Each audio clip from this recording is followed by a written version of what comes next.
আল্লাহি ওয়া বারাকাতুহু। সম্মানিত শেখ, ওয়ালাইকুম আসসালাম রহমতুল্লাহ বরকাত। শেখ আমি সিলেট থেকে বলছি। বলেন। আমার প্রশ্ন হচ্ছে ভোট নিয়ে। সামনেই তো হুম। বাংলাদেশে ভোট জি। আমরা দিব ইনশাল্লাহ। আমরা হুম। কি এই ভোটটা কি দিতে পারবো? বা এই যে গণভোটটাও, যে গণভোটটা কি আমরা দিব? আমাদের আশেপাশে অনেক মুসলমানরাই বলে যে আমাদের খেলাফতে মজলিস এই দলটাকে ভোট দেওয়া উচিত। এটা সম্পর্কে কি বলবেন শেখ? যতগুলি দল রয়েছে দল হিসাবে যদি ভোট দেন, একটিও দল কোরআন সন্ন্যার নির্ভেজাল অনুসারী নয়। কথা বোঝা গেছে?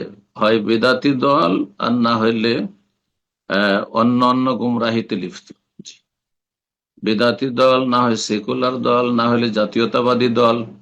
সুতরাং পার্টি হিসাবে কোন পার্টিতে জড়িত হয়ে আপনি ইলেকশনে অংশ নেবেন, এটি জায়েজ নয়।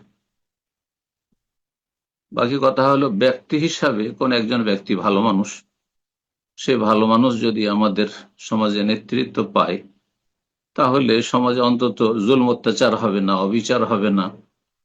এই উদ্দেশ্যে যদি সাময়িক দেওয়া হয়, এই গণতন্ত্রের কুফরিতে বিশ্বাসী না হয়ে, তাহলে অনেক সালাফি ওলামারাই জায়েজ বলেছেন। বিষয়টি বড়ই স্পর্শকাতর। দেশের বিজ্ঞ ওলামা কেরাম যারা সালাফি ওলামা রয়েছেন, তারা এই বিষয়টি সিদ্ধান্ত দেবেন, এটাই বেশি ভালো হবে। আল্লাহ তাআলা আলাম।